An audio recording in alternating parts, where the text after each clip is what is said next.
এই যে 12ই রবিউল আউয়াল, জশ্নে জুলুসে ঈদে মিলাদুন নবী, বিশ্বনবীর জন্মদিন পালন করে একটা দল বিরিয়ানি খাওয়ার মাধ্যমে আছে না নাই? বিশ্বনবীর জন্মদিন সাহাবারা পালন করতেন না, বিশ্বনবী নিজেও পালন করতেন না। শুধু যখন জিজ্ঞেস করা হলো কেন রোজা রাখেন, বিশ্বনবী বলেন যেহেতু জন্মেছি, এই জন্মটা আল্লাহ আমার না দিলেও পারতেন, জন্মের শুকরিয়া স্বরূপ আমি রোজা রাখি। সুবহানাল্লাহ। এজন্য 12ই রবিউল আউয়ালে যদি কিছু পালন করতে চান খালি রোজা রাখবেন, কিন্তু ওই দিন মিষ্টি আর হালুয়া আছে না নাই? জশ্নে জুলুসে আছে না নাই? আহা, শুধু মিষ্টি আর জিলাপি, কিন্তু বিশ্বনবী রাখতেন রোজা। আপনি রোজা রাখেন, আপনি না খেয়ে থাকেন, তাহলে বিশ্বনবীর ভালোবাসার প্রমাণ পাওয়া যাবে, ঠিক কি না? চট্টগ্রাম থেকে আমি আসতেছি, পুরো চট্টগ্রাম শহর প্যাকআপ, গাড়ি চলে না। এদের যোহর নামাজ কই, এদের আসরের নামাজ কই, এদের ইবাদত কই? কিচ্ছু নাই, শুধু আছে মিছিল আর জিলাপি। আছে না নাই? আছে না নাই? আছে না নাই? এজন্য এই নবী এমন নবী যে নবীরে বাদ দিলে সিয়াম বোঝা যায় না, এই নবীরে বাদ দিলে হজ বোঝা যায় না। কারণ বিশ্বনবী আমাদেরকে হজ করে শিখিয়েছেন। বিশ্বনবী জীবনে হজ করেছে একটা, উমরা করেছে 4টা। বিশ্বনবী যদি হজ করে না দেখাইতো, আমরা হাজির হইতে পারতাম? যারা বলেন পারতাম? এজন্য এই নবীরে বাদ দিলে কিচ্ছু বোঝা যায় না, নবীরে বাদ দিলে কোরআন বোঝা যায় না। এই জন্য এই নবীরে ভালোবাসা আমাদের অন্তরে আছে না নাই? আর এই নবীরে যারা গালি দেয় তাদের জন্য আমাদের লাঠি আছে না নাই? আমাদের মিছিল আছে না নাই? আমাদের রক্ত চক্ষু আছে না নাই? ময়দানে আমাদের শক্ত অবস্থান আছে না নাই? এজন্য নবীর বিরুদ্ধাচারণ যদি করে তার সাথে কোনো আপোষ চলবে? আপনি তার বিরুদ্ধে যাবেন, বিবৃতিতে যাবেন, কথা বলবেন, ময়দানে নামবেন, দরকারে হলে রক্ত দিয়ে হলেও নবীর সম্মান বাঁচাবেন, ঠিক কি না? বিশ্বনবীর গালি দেয়, বিশ্বনবীর বিরুদ্ধে পেজ বানায়, ব্লগে লেখে, বিশ্বনবীর পারিবারিক জীবন নিয়ে কথা বলে, এগুলো পিতৃ পরিচয়হীন জারদ সন্তান, এগুলো জাহান্নামের নরকীট, এগুলো মানুষ নামের পশু। চিল্লায় বলেন ঠিক কিনা? কয়েকটা জায়গায় আমরা বলো দুর্বল। কোরআনের গালি দিলে আমাদের সহ্য হয় না, নবীরে গালি দিলে সহ্য হয় না। নবীরে গালি দিলে আমাদের কলিজায় আগুন লাগে কি লাগে না? লাগে কি লাগে না? কার কার লাগে? দোহা উঁচু করে আল্লাহর দেখাও।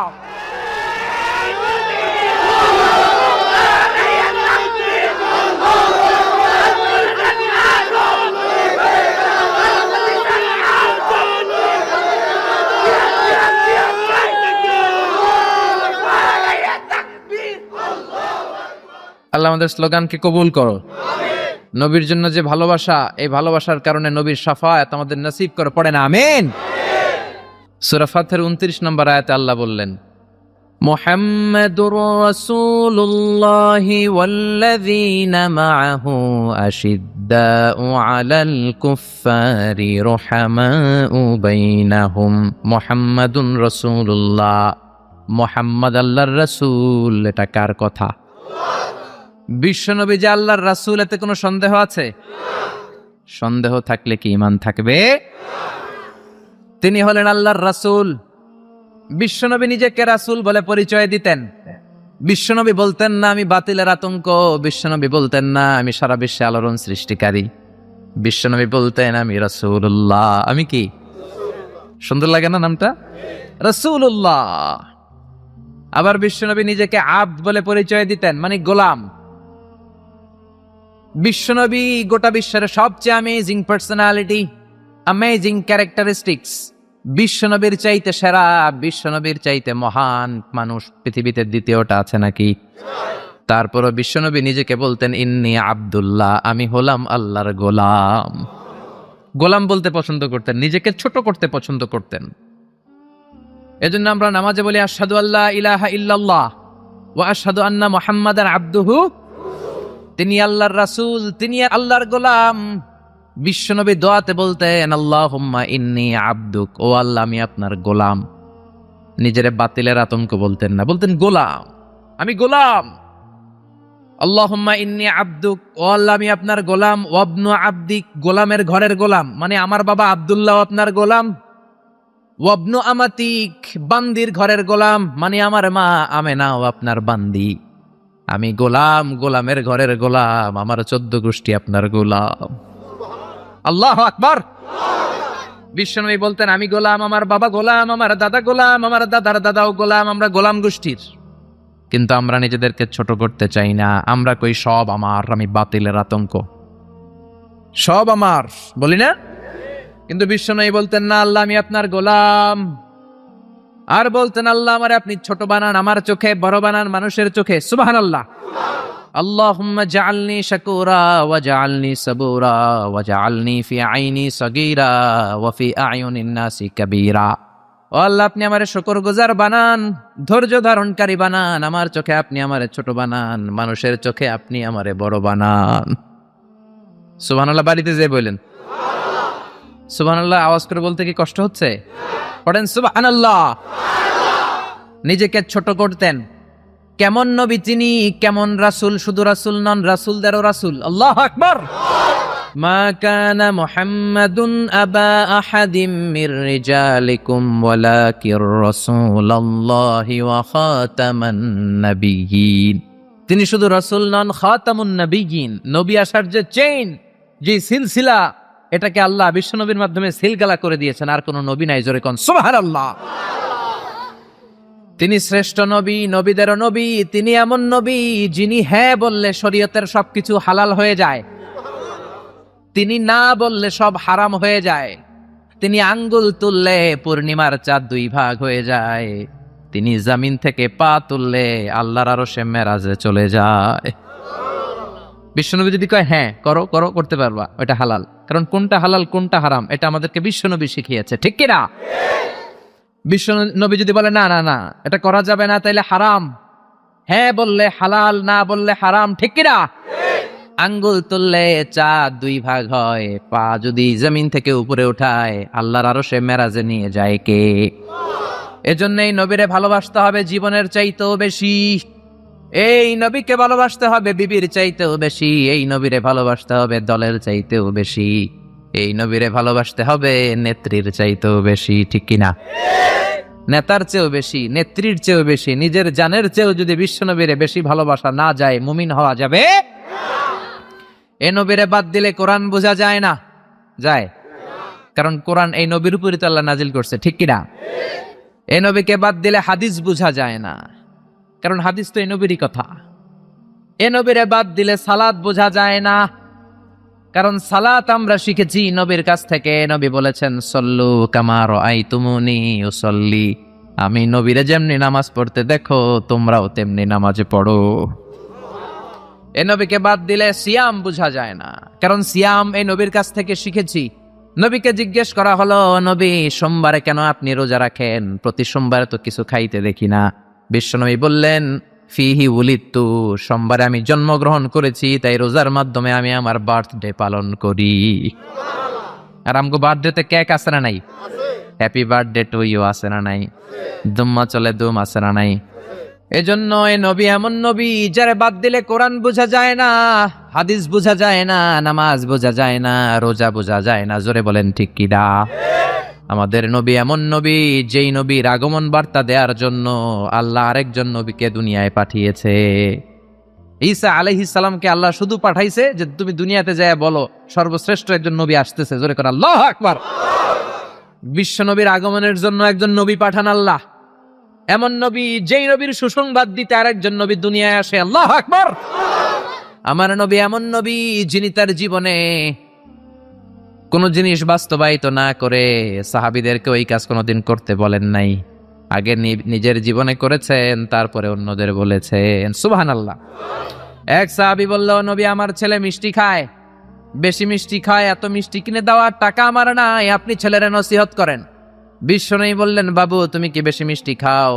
ছেলেটি বলল, জি নবী খাই। বিশ্বনবী বললেন, যাও আগামী সপ্তাহে তোমার বাবাকে নিয়ে আবার আমার কাছে এসো। বিশ্বনবী পরের সপ্তাহে ছেলেরে বললেন, ও ছেলে মিষ্টি বেশি খেও না, এত বেশি মিষ্টি খাওয়ার টাকা দেওয়ার টাকা তোমার বাবার নাই, কম কম খাবা, তাহলে তোমার বাবার উপর ইহসান হবে। ছেলের বাবা বলল, নবী এই কথা তো গত সপ্তাহে বলতে পারতেন। বিশ্বনবী বললেন, কেমন করে বলি, কারণ আমি নবী তো মিষ্টি পছন্দ করি।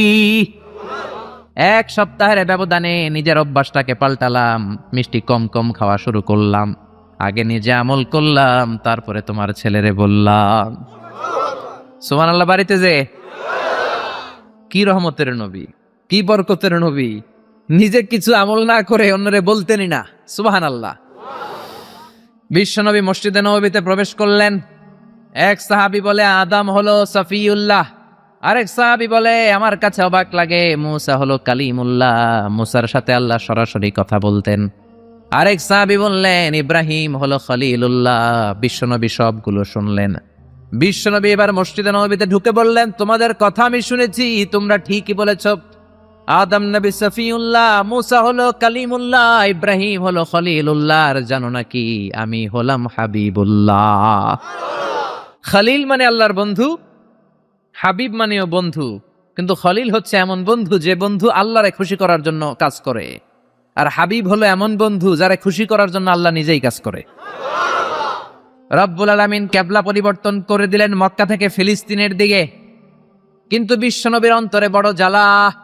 আমার বংশের গোড়া যেখানে ইসমাইল নবী ইব্রাহিম নবী ছিলেন, ওই কাবার দিকে মক্কার দিকে যদি আমার কিবলা ঘুরিয়ে দেয়া হয় কতই না ভালো হতো।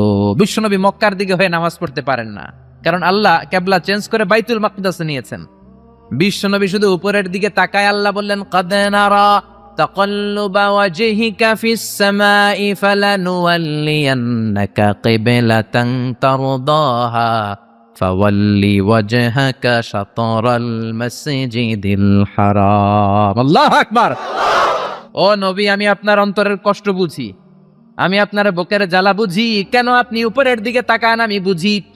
ফিলিস্তিনের দিকে হয়ে নামাজ পড়তে আপনার ভালো লাগে না, আপনার মনে চায় আপনার বংশের গোড়া, আপনার জন্মভূমি মক্কার দিকে হয়ে নামাজ পড়তে। জানগো নবী, আর ফিলিস্তিনের দিকে হয়ে নামাজ পড়ার দরকার নাই।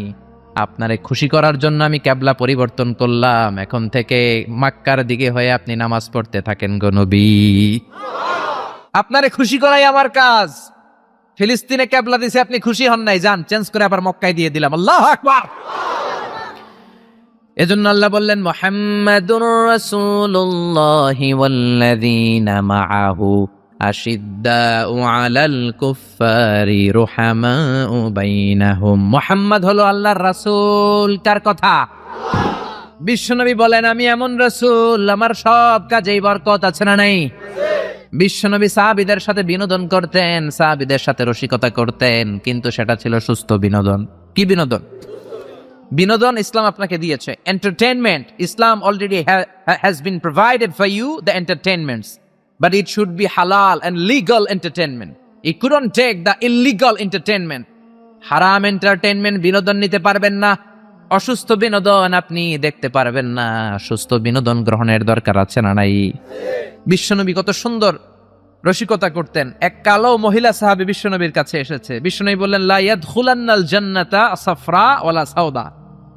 তুমি তো কালো নারী, কোনো কালো নারী তো জান্নাতে যাবে না। মহিলা দিলেন চিৎকার। বিপদের কথা শুনলে মহিলাদের কান্নাকাটি আছে না নাই? মহিলাদের অন্তর নরম, এজন্য বিশ্বনবী বলেছেন মহিলারা কবরের সামনে যে জিয়ারত করবে না, কারণ কবরের সামনে গেলে বলবে আমারে ফালাইয়া গেল গো, কই গেল রে, আমারে লইয়া যাও রে। কান্নাকাটি আছে না নাই? গড়াগড়ি খায়, নিজের জামা নিজে ছিঁড়ে ফেলে, নিজের গালে নিজে থাপ্পড় মারে, এরকম নারী আছে না নাই? এজন্য মহিলারা ঘর থেকে দোয়া করবে, পুরুষেরা কবরস্থানে ঢুকে কবরের সামনে দাঁড়িয়ে দোয়া করবে। ঠিক কি না? বিশ্বনবী বললেন লা ইয়াদখুলাল জান্নাতা সাফরা ওয়ালা সাউদা। কালো নারী, মেটে রঙের নারী জান্নাতে যাবে না। মহিলা কান্না শুরু করে দিল। মহিলা বলল নবী আপনি বলেছেন আল মারআতু ইযা সাল্লাত খামসাহা, কোন নারী যদি নামাজ পড়ে, ওয়া সামাত শাহরাহা, যদি রোজা রাখে, আতাআত বালাহা, স্বামীর আনুগত্য করে, হাফিজাত ফুরুজাহা, লজ্জাস্থানের হেফাজত করে, কোন নারী যদি এই চারটা কাজ করে তার জন্য 8টা জান্নাতের দরজা খুলে দেয় কে? ও নবী আমি তো 4টাই করি, কালো হওয়ার কারণে কি আমি জান্নাতে যাব না? এটা কেমন কথা? বিশ্বনবী বললেন কেঁদো না, তুমি যখন জান্নাতে যাবা এরকম কালো থাকবা নাকি? তুমি তো পূর্ণিমার চাঁদের মতো হয়ে জান্নাতে ঢুকবা, তুমি বিশ্ব সুন্দরী হবা, তখন কি তুমি কালো থাকবা? মহিলা আবার খুশি হয়ে গেল, কোন সুবহানাল্লাহ। বিশ্বনবী সাহাবাদেরকে নিয়ে খেজুর খাচ্ছেন, সবাই খেজুর খেয়ে খেজুরের বিচি সামনে রাখে। বিশ্বনবী খেজুর খেয়ে বিচি সামনে রাখে না, পাশে ওনার মেয়ের জামাই আলী, আলীর বিচি সামনে রাখে। খাওয়ার পরে সবার সামনে বিচি সমান, নবীর সামনে কোনো বিচি নাই, আলীর সামনে বিচি বেশি। বিশ্বনবী বললেন মান মিন্না আকসারু মুতানাওয়ালান আর রতাবা, চলো তো গুনি কার সামনে কতটা খেজুরের বিচি। খেজুরকে আরবিতে বলে আর রতাব। খেজুরের যে কত আরবি আছে আপনি কল্পনাই করতে পারবেন না। উট আরব দেশে বেশি, তাই উটের আরবি আছে 400টা।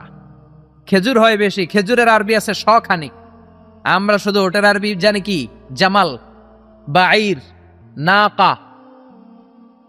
এগুলো 400টা আরবি কাব্যগ্রন্থ পড়লে আপনি 400টা পাবেন মোট ওটের আরবি।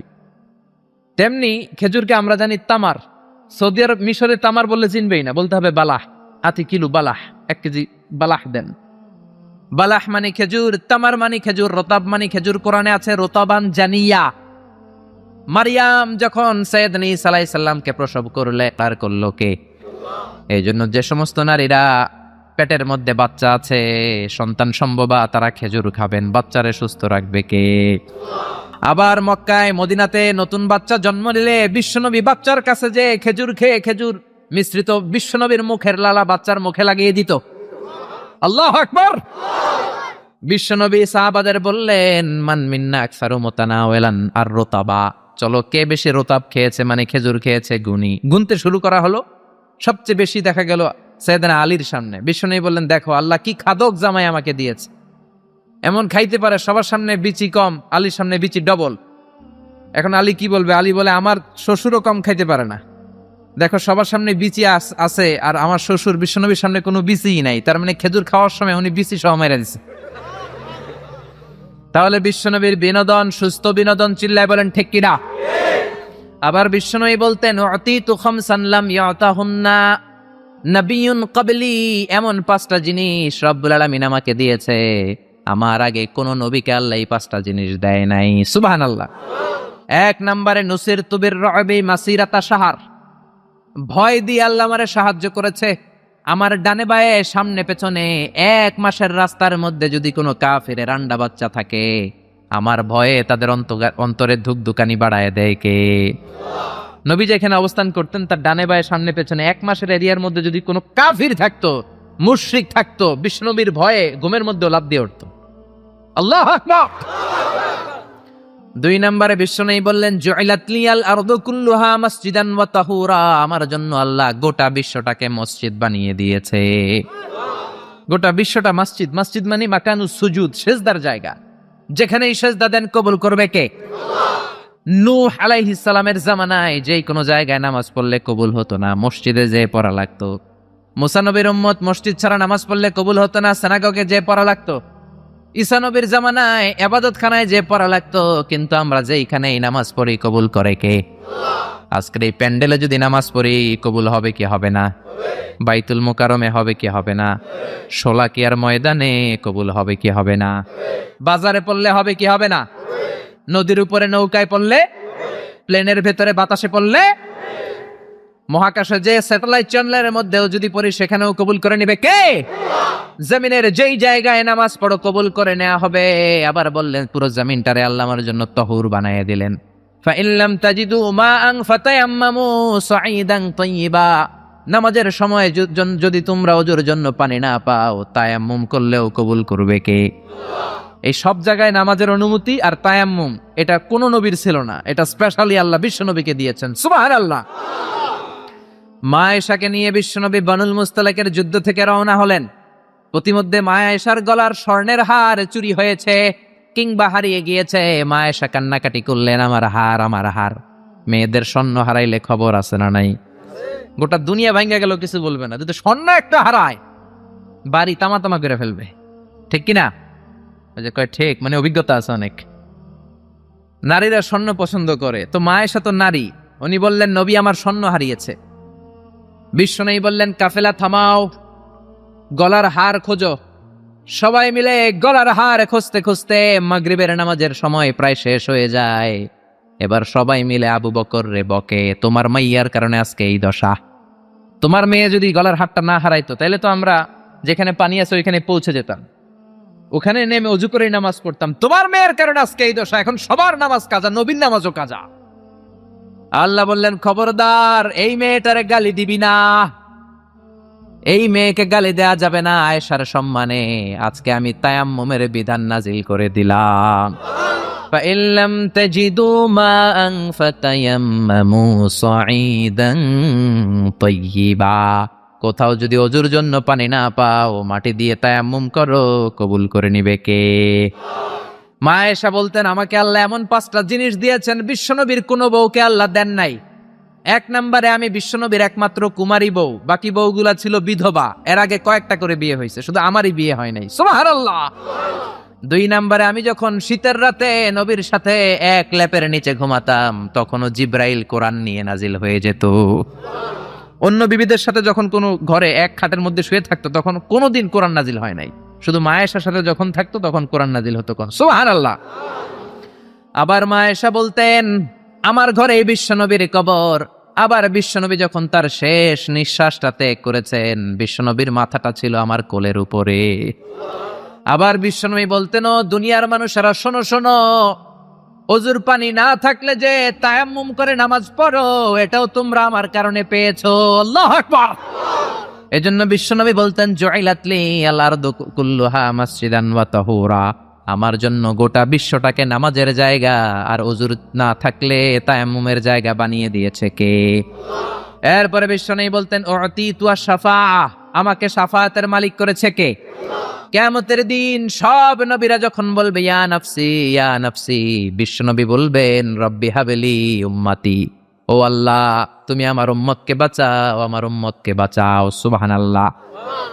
এরপরে বিশ্বনবী বলেছেন, ওয়া কানান নাবিয়্যু ইউবআসু ইলা কওমিহি খাসসাহ, দুনিয়ার সব নবীকে একটা নির্দিষ্ট বর্ডারে পাঠানো হয়েছে, নির্দিষ্ট এলাকার লোকের জন্য পাঠানো হয়েছে। আমি বিশ্বনবীর নবুয়তির কোনো বর্ডার নাই, গোটা বিশ্বের জন্য আমার নবী বানিয়ে পাঠানো হয়েছে।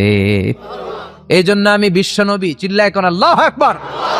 বিশ্বনবী শুধু পুরুষদের নবী নয়, শুধু নারীদের নবী নয়, শুধু সাদা লোকদের নবী নয়, শুধু নিগ্রো আর কালো লোকদের নবী নয়, শুধু আরবদের নবী নয়। বিশ্বনবী আদম নবী থেকে শুরু করে কিয়ামত পর্যন্ত যত মানুষ, যত জিন পৃথিবীতে আসবে, সবার জন্য বিশ্বনবীকে নবী বানিয়েছে কে? বিশ্বনবীরে যদি কোনো নবীরাও না মানে, ওই নবীর নবুয়তিও ক্যান্সেল করে দিবে কে? এজন্য আল্লাহ বললেন, মুহাম্মাদুর রাসূলুল্লাহি ওয়াল্লাযীনা মাআহু আশিদ্দাউ আলাল কুফফারি রুহামাউ বাইনাহুম। মুহাম্মদ হলেন আল্লাহর রাসূল। কার কথা? ঘুম আসতেছে? জিমায় পড়ছেন? তাকবীর দেন, লিল্লাহি তাকবীর। নবীর কথা বলে আল্লাহ বললেন, ওয়াল্লাযীনা মাআহু, নবীর সাথে যারা চলে। নবীর সাথে কারা চলতো? সাহাবারা। জোরে বলেন কারা? এবার আল্লাহ সাহাবাদের কথা বলছেন, ওয়াল্লাযীনা মাআহু, নবীর সাথে যারা চলতো। আশিদ্দাউ আলাল কুফফার, কাফেরদের ব্যাপারে তারা বজ্র কঠোর। রুহামাউ বাইনাহুম, নিজেদের ব্যাপারে তারা পুষ্পকোমল। কাফিরদের ব্যাপারে সাহাবারা বজ্র কঠোর, নিজেদের ব্যাপারে তারা পুষ্পকোমল। কাফিরদের ব্যাপারে কোনো ছাড় নাই, মুশরিকদের সাথে জিহাদের ময়দানে কোনো ছাড় নাই। চিল্লা এখন ঠিক কি না? কিন্তু নিজেরা ভাই ভাই, নিজেদের মধ্যে মহাব্বত আছে না নেই? এজন্য বিশ্বনবী বলতেন, আমার সাহাবাদের মধ্যে 2 কিসিম আছে। কয় কিসিম? 1 কিসিম নরম কিসিম, আর 1 কিসিম গরম কিসিম। সুবহানাল্লাহ। আবু বকর নরম, কিন্তু ওমরে ফারুক গরম। জোরে কোন ঠিক কি না? এজন্য বিশ্বনবী বলতেন, খায়রুল কুরুনি করনি, সবচেয়ে সেরা যুগ আমি নবীর যুগ। সুম্মাল্লাযীনা ইয়ালুনাহুম, তারপরে সাহাবাদের যুগ। সুম্মাল্লাযীনা ইয়ালুনাহুম, তারপরে তাবেঈদের যুগ। ঠিক কি না? সাহাবারা হচ্ছে পৃথিবীর শ্রেষ্ঠ সন্তান, তাদের চেয়ে শ্রেষ্ঠ সন্তান পৃথিবী জন্ম দিতে পারে নাই। চিল্লায় বলেন ঠিক কি না? এজন্য সাহাবাদেরকে ভালোবাসার দরকার আছে না নাই? নাকি সাহাবীদেরকে গালি দিবেন, সাহাবীদেরকে ঘৃণা করবেন? সাহাবীদেরকে যদি গালি দেন, যদি ঘৃণা করেন, যদি সমালোচনা করেন, আপনার ঈমান থাকবে? কথা বলেন, ঈমান থাকবে? এজন্য নবী বললেন, খবরদার, লা তাসুব্বু আহাদাম মিন আসহাবি, আমার সাহাবীদেরকে গালি দিও না। সাহাবাদেরকে ভালোবাসা হলো ঈমান, সাহাবীদেরকে ঘৃণা করা হলো কুফরি। ঠিক কি না? আয়াতুল ঈমানে হুব্বুল আনসার, সাহাবীদের ভালোবাসা হচ্ছে ঈমানের আলামত। আয়াতুন নিফাকি বুগদুল আনসার, সাহাবীদেরকে ঘৃণা করা হচ্ছে মুনাফিকের আলামত। চিল্লায় বলেন ঠিক কি না? এজন্য বিশ্বনবী বলতেন, আমার সাহাবারা এক একটা সুপারস্টার। আমরা বলি Mashrafe bin Mortaza superstar, Salman Khan superstar, Hrithik Roshan superstar, Aamir Khan superstar, Donald Trump superstar, Shakib Al Hasan superstar. বলি না আমরা? আমাদের সুপারস্টার হচ্ছে সেলিব্রিটিরা। বিশ্বনবী বলেছেন, নো, আসহাবি কান নুজুম, মাই কম্প্যানিয়নস আর দ্য সুপারস্টার। আমার সাথীরা, আমার সাহাবারা সুপারস্টার। এই সুপারস্টারদেরকে মডেল বানাতে হবে। হলিউড বলিউডের নায়ক নায়িকার আমাদের মডেল নয়, আমাদের মডেল হলো সাহাবারা। কারা? আরো জোরে বলেন কারা? সাহাবারা আমাদের মডেল। এজন্য বিশ্বনবী বলতেন আরহামু উম্মতি বি উম্মতি আবু বকর। আমার সাহাবাদের মধ্যে সবচেয়ে নরম হৃদয়ের সাহাবা হলো আবু বকর। এক হাদিসে বিশ্বনবী 8 জন সাহাবীর 8টা গুণের কথা বললেন। জোরে বলেন কয়টা? 8 জন সাহাবীর 8টা গুণের কথা বললেন। তিরমিজির বর্ণনা, হাদিসটা সহিহ, সিলসিলাতুল হাদিস সাহিহার ভেতরেও এসেছে। বিশ্বনবী বললেন, খেয়াল করে বুঝবেন, আরহামু উম্মতি বি উম্মতি আবু বকর। এই উম্মতের মধ্যে সবচেয়ে নরম হৃদয়ের সাহাবী হলো আবু বকর। 2 নম্বরে বললেন ওয়াশাদ্দুহুম ফি আমরিল্লাহি উমর। কিন্তু আল্লাহর দ্বীনের ব্যাপারে সবচেয়ে কঠোর হলো, জোরে বলেন কঠোর হলো। 3 নম্বরে বললেন ওয়া আসদাকুহুম হায়ান উসমান। সবচাইতে লজ্জাশীল সাহাবী হলো আমার উসমান। 4 নম্বরে বললেন ওয়াকদাহুম আলী। বিচারের রায় সবচেয়ে ভালো দিতে পারতো আমার মেয়ের জামাই আলী। 5 নম্বরে বিশ্বনবী বলেছেন ওয়া আকরাহুম লিকিতাবিল্লাহি উবাই ইবনে কাব। আল্লাহর এই কোরআনটা সবচাইতে সুন্দর করে যে সাহাবী পড়তে পারতো তার নাম হচ্ছে উবাই ইবনে কাব। আল্লাহু আকবার। ওয়া আ'লামুহুম বিল হালালি ওয়াল হারামি মুআয ইবনে জাবাল। হালাল হারামের ব্যাপারে সবচেয়ে বড় স্পেশালিস্ট সাহাবী ছিল মুআয ইবনে জাবাল। কোন সুবহানাল্লাহ। এরপরে বিশ্বনবী বললেন ওয়া আফরাদুহুম যায়েদ। ফারায়েজের হিসাব জানে যায়েদ। আলা ইন্না লিকুল্লি উম্মাতিন আমিনুন ওয়া আমিনু হাযিহিল উম্মতি আবু উবাইদা ইবনুল জাররাহ। সব জাতির মধ্যে বিশ্বস্ত একজন লোক থাকে, আমার সাহাবীদের মধ্যে সবচেয়ে বিশ্বস্ত সাহাবী আবু উবাইদা ইবনুল জাররাহ। সুবহানাল্লাহ। জোরে কোন সুবহানাল্লাহ। কয় সাহাবীর কথা বললেন? আরো জোরে বলেন, মনে থাকবে। প্রথমে বললেন আরহামু উম্মতি বি উম্মতি আবু বকর। আমার উম্মতের মধ্যে সবচেয়ে দিল দরিয়া রহম দিল আবু বকর। এত নরম হৃদয়ের সাহাবা পুরো সাহাবী গোষ্ঠীর মধ্যে কেউ ছিল? বিশ্বনবীর হিজরতের সাথী, বিশ্বনবীকে সঙ্গ দিয়েছেন, ভালোবেসেছেন। বিশ্বনবী একদিন আবু বকরকে বললেন, আবু বকর, হয়তো মক্কায় টিকা যাবে না, আমাদেরকে মদিনায় হিজরত করতে হবে। যেই দিন এই ইঙ্গিতটা বিশ্বনবী আবু বকরকে দিয়েছেন, ওই দিন থেকেই সাইয়েদনা আবু বকর হিজরতের জন্য রেডি। সুবহানাল্লাহ। যেদিন হিজরত করবেন, সাহাবীদের চোখ ফাঁকি দিয়ে বিশ্বনবী আবু বকরের ঘরে গেলেন। ডাক দিলেন, আসসালামু আলাইকা ইয়া আবু বকর। আবু বকর ঘরে আছো কিনা? ডাক দিতে দেরি, ব্যাগ নিয়ে আবু বকরের বের হতে দেরি হয় না। আল্লাহু আকবার। বিশ্বনবী বললেন, আবু বকর, ডাক দিলাম, ব্যাগ নিয়ে রেডি হইলা, কখন ঘুমিয়েছো, কখন ঘুম থেকে উঠেছো, কখন হাত মুখ ধইলা, কখন ফ্রেশ হইলা, কখন কাপড় গুছাইলা? আবু বকর বলল, নবী যখন বলেছেন হিজরতে আপনার সাথে আমার যাওয়া লাগবে, ওই দিন থেকে আজ পর্যন্ত আমি আবু বকর আমার পিঠটার বিছনাতে লাগাই নাই। ওই রাতে সাইয়েদনা আবু বকর যেই সওয়াব কামিয়েছেন, ওই সওয়াবটাকে যদি একটা পাল্লায় রাখা হয়, পৃথিবীর আমাদের সব সওয়াবগুলো যদি আরেক পাল্লায় রাখা হয়, ওই হিজরতের রাতের সওয়াবটা আবু বকরের যে সওয়াবটা, ওই আবু বকরের সওয়াবের পাল্লাটা মুহূর্তের মধ্যে ভারী হয়ে যাবে। সুবহানাল্লাহ। আসতে বলেন। এত নরম হৃদয়ের সাহাবী ছিলেন আবু বকর। নামাজে দাঁড়ালে শুধু কাঁদতেন। এজন্য অনেক সাহাবী ওনারে পছন্দ করতো না। বিশ্বনবীর ইন্তেকালের পরে বছর খানিক মসজিদে নববীতে যতদিন বেঁচে ছিলেন ইমামতি করেছেন। আল্লাহু আকবার বলে যখন আলহামদুলিল্লাহি রাব্বিল আলামিন, তখনই কান্নায় ভেঙে পড়তেন। তেলাওয়াত শুরু করলেই কাঁদতেন। হেরেম শরীফে যারা নামাজ পড়েছেন, শেখ আব্দুর রহমান আস-সুদাইস আযাবের আয়াতগুলো পড়ে যখন টান দেয়, মুসল্লিগুলো সহ্য করতে পারে না। উনি নিজেও তেলাওয়াত থামিয়ে কাঁদে, মুসল্লিরাও কাঁদে। হেরেমের চারদিকে কান্নার রোল পড়ে যায়, চিৎকারের রোল পড়ে যায়, শুধু কান্নার কান্না, শুধু কান্না। সাইয়েদনা আবু বকর যখন নামাজে দাঁড়াতেন শুধু কাঁদতেন। বুখারীর বর্ণনা, রজুলুন আসিফ, নরম হৃদয়ের লোক ছিলেন। আই রাকিকুল কলবি ওয়া সারিউল বুকা। এত অন্তর নরম, নামাজে দাঁড়ালেই কাঁদতেন। দিন দুনিয়ার কোনো হুঁশ তার থাকতো না। কিন্তু আমরা নামাজে দাঁড়ালে দিন দুনিয়ার খেলার হিসাব আছে না নাই? বাজারের খবর আছে না নাই? জি বাংলা আছে না নাই? সারা দিনে যেটা মনে পড়ে না, নামাজে দাঁড়ালেই ওটা মনে পড়ে। ঠিক কিনা? আমরা নামাজে দাঁড়িয়ে এইভাবে শেয়ার বাজার বাড়লো না কমলো? সাকিব আল হাসান আউট হয়েছে না ছক্কা মারছে? কে জিতলো? কুমিল্লা জিতলো নাকি কি ভিক্টোরিয়ান্স, রয়টার্স মার্টার্স কি যেন আছে, আমি তো বুঝি না অনেকগুলা। কে জিতলো কে হারলো? হিন্দি সিরিয়াল শুরু হলো নাকি আমার দল জিতলো না হারলো, এরকম টেনশন আছে না নাই? আর সাইয়েদনা আবু বকর যখন নামাজে দাঁড়াতেন দাঁড় দাঁড় করে চোখের পানি দিয়ে দাড়ি ভিজে যেত, চোখের পানিতে দাড়ি ভিজে যেত। সাহাবারা বললেন, ও নবী, আমাদের নামাজে মন থাকে না। বিশ্বনবী বললেন, সল্লু সলাতা মুআদ্দিআ, বিদায় নামাজ পড়ো, মনে করবা আজকের নামাজটাই আমার জীবনের শেষ নামাজ, তাইলে তোমার মন আর কোনো দিকে ছুটবে।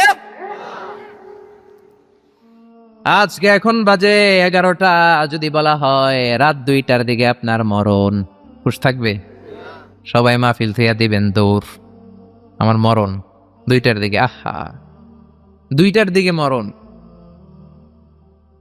জীবনের কোনো গ্যারান্টি নাই। যদি আপনার বলেই দেয়া হয় 2টার দিকে আপনার মরণ, এখন তুমি 2 রাকাত নামাজ পড়ো, এটাই শেষ নামাজ, ওই দিনের নামাজটা আপনি কত সুন্দর করে পড়বেন। আহা, ওই দিন আপনি কত সুন্দর করে অজু বানাবেন, ওই দিন আতর মাইখা একেবারে আতর আলী হয়ে যাবেন, ওই দিন পাঞ্জাবি পড়বেন, ওই দিন যায় নামাজে দাঁড়াবেন, ওই দিন আপনার নামাজে কোনো তাড়াহুড়ো নাই, ঠিক কিনা? ওই দিনের রুকুটা আপনার জীবনের সবচাইতে শ্রেষ্ঠ রুকু হবে, ওই দিনের সেজদাটা আপনার জীবনের শ্রেষ্ঠতম সেজদা হবে। ওই দিনে সেজদায় যে চোখের পানি দিয়ে আপনি যায় নামাজ ভিজায় দিবেন, এর কারণ আপনি নিশ্চিত, you are certain that you are going to die. আপনি রাত 3টার দিকে মারা যাচ্ছেন, জানার কারণে আপনার নামাজে এত ভক্তি। আমরা যে মাহফিল শেষে বাড়িতে যেতে পারবো কোনো গ্যারান্টি আছে নাকি? আরো আধা ঘন্টা বাঁচবো, গ্যারান্টি আছে? শ্বাস যেটা ভেতরে নিলাম বের করতে পারবো, গ্যারান্টি আছে? তো তাইলে নামাজে যখন দাঁড়াই এটা ভাবতে সমস্যা কি যে এটাই আমার শেষ নামাজ? কারণ আমার তো কোনো গ্যারান্টি লেটার নাই। চিল্লায় বলেন ঠিক কিনা? Perform the salah as if it's your last and final prayer.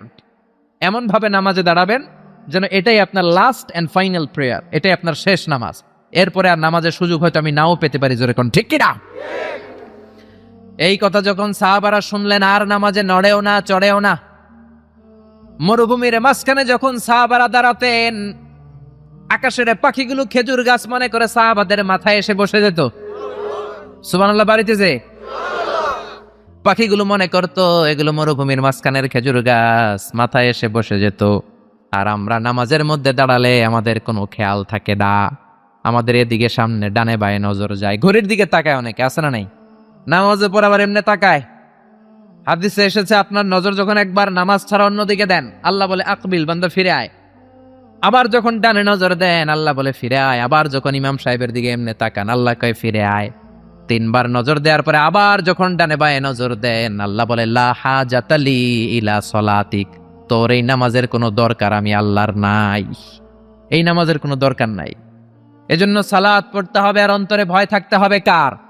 قد أفلح المؤمنون الذين هم في صلاتهم خاشعون। Abu Bakr তাই করতেন, কানা রজুল আসিফ, নামাজে দাঁড়ালে দর দর করে কেঁদে কেঁদে দাড়িগুলো ভিজায় দিতেন। আল্লাহু আকবার। এজন্য বিশ্বনবী বলতেন, আরহামু উম্মতি বি উম্মতি আবু বকর, আমার উম্মতের মধ্যে সবচেয়ে নরম হৃদয়ের হলো আবু বকর। 2 নম্বরে বিশ্বনবী বললেন, ওয়াশাদ্দুহুম ফি আমরিল্লাহি উমর, আর আল্লাহর দ্বীনের ব্যাপারে সবচেয়ে কঠোর সাহাবী হলো উমর। সবচেয়ে কঠোর কে? এজন্য বিশ্বনবী বলতেন, আমার পরে নবী নাই, আমার পরে কোনো রাসূল নাই, তবে কেউ যদি নবী হতো আমার ওমর নবী হতো। লা নবিয়্যা বা'দি ওয়ালা রাসূলা, আমার পরে কোনো রাসূল নাই, কোনো নবী নাই, তবে লাউ কানা বা'দি নাবিয়্যুন লাকানা উমর, যদি নবী হওয়ার যোগ্যতা কারো থেকে থাকে আমার ওমরের আছে। প্রভু তুমি বলেছ রাসূল দেবে না, বলনি দেবে না ওমর, বলনি দেবে না হামজা তারিক, খালিদ বিজয়ী সমর। প্রভু তুমি বলেছ রাসূল দেবে না। আল্লাহু আকবার। এই ওমরের মতো যদি লাঠির বাড়ি দেওয়া যেত, উনি নামাজেও লাঠি নিয়ে দাঁড়াতেন।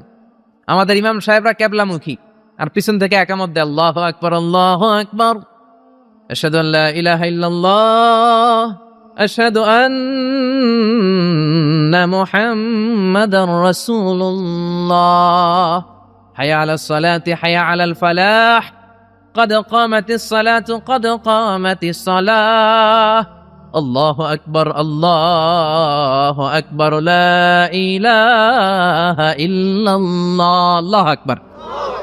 সৌদি স্টাইলে একটু একামত শোনায় দিলাম। আমরা তো দুই বাক্যে বলি, আর এক বাক্যেই বলে। ইমাম সাহেব কেবলামুখী হয়ে দাঁড়ায়, আর মুয়াজ্জিন একামত দেয়। ওমরের সুন্নাত, বিশ্বনবীর সুন্নাত এটা ছিল না। ওমরে ফারুক মুসল্লিদের দিকে হয়ে দাঁড়াতেন। ওমরে ফারুকের হাতে থাকতো একটা লাঠি, যার কাতার বাঁকা, লাঠির দিয়ে পায়ের উপরে বাড়ি আছে না নাই? এইরকম বাড়ি মেরে মেরে যদি সোজা করা যেত, কাতারে গ্যাপ থাকতো না। বিশ্বনবী বলতেন ওয়াসাদ্দুল খালাল, হাযু বাইনাল মানাকিবি ওয়াল আকদাম, এইটার সাথে ওইটা মিলাও। এই সাহাবী তার কাঁধের সাথে এই সাহাবীর কাঁধ মেলাতো, এই সাহাবীর কাঁধের সাথে এই সাহাবীর কাঁধ মেলাতো, এই সাহাবীর ডান পায়ের সাথে ওই সাহাবীর বাম পা, এই সাহাবীর বাম পায়ের সাথে ওই সাহাবীর ডান পা। বুনিয়ানুম মারসুস, সীসা ঢালা প্রাচীরের মতো। নবীর কেউ অ্যাটাক করতে আসলেও যেন আধা ঘন্টা লাগে এই প্রাচীর ভাঙ্গা আসতে। জোরে কোন ঠিক কিনা? এই জন্য সাহাবীদের জামা সবার আগে এদিক দিয়ে ছিড়তো, ধাক্কাধাক্কির কারণে নামাজে টাইট হয়ে তারা দাঁড়াতো। সাইয়েদনা ওমরে ফারুক লাঠি দিয়ে কাতার সোজা করে দিতেন। কারো যদি কাতার বাঁকা হতো, লাঠি দিয়ে মারতেন, এই সোজা করো। এই জন্য লাঠিরও দরকার আছে না নাই? আবু বকরের মতো নরম হৃদয়ের সাহাবা যেমনি দরকার, ওমরের মতো গরম দুই একটারও দরকার আছে না নাই? আমরা সারা জীবন ওয়াজ করলেও আপনারা নামাজি হবেন না, এটা জানি। যাদের নসিব ভালো দু চারজন হবেন, বেশিরভাগই বেনামাজি। আমি সারা জীবন যদি মাদক নিয়ে ওয়াজ করি, গাঞ্জা খাওয়া বন্ধ হবে? কিন্তু প্রধানমন্ত্রী যদি বলে কালকে থেকে কেউ যদি ইয়া বাটানে, জাগার মধ্যে ওর পিঠের মধ্যে 100 বেত, 10,000 টাকা জরিমানা, 10 বছরের জেল। ইয়া বাবা পাওয়া যাবে? আর গাঞ্জা বাবা থাকবে? বাংলাদেশ থেকে গাঞ্জা নাই। প্রধানমন্ত্রী যদি বলে নামাজ না পড়লে 10,000 টাকা জরিমানা, এক ওয়াক্ত সারবি 10,000 টাকা দিবি, বাংলাদেশের সব মানুষ মুসল্লি হয়ে যাবে। এজন্য বিশ্বনবী বলতেন ইন্নাল্লাহা লা ইয়াযাউ বিল কোরআন, আল্লাহ কোরআন দিয়ে যেটা সমাজে করান না, ইয়াযাউ বিস সুলতান, ওটা ক্ষমতা দিয়ে করান। ঠিক কি না? প্রধানমন্ত্রী ক্ষমতার মসনদ থেকে মাইরের ঘোষণা দিবে, আর আমরা ওয়াজ কইরা যেমন ওয়াজ আর মাইরের সমন্বয়ে ইসলাম কায়েম করবে কে? আল্লাহ। শুধু ওয়াজ দিয়ে ইসলাম কায়েম হবে?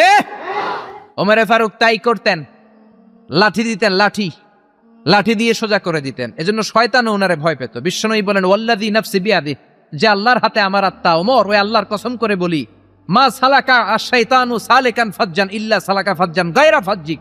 তোমার যদি ইবলিস কোন রাস্তা দিয়ে আসতে দেখে, ইবলিসের বাপের কিরা, ইবলিস ওই রাস্তা ধুইয়া আরেক রাস্তা দিয়ে হাঁটে। ওমর, তোমার যদি শয়তান দেখে তুমি এই দিক দিয়ে আসো, শয়তান জীবনও এই রাস্তা দিয়ে চলবে না, আরেক রাস্তা দিয়ে শয়তান দেয় দৌড়।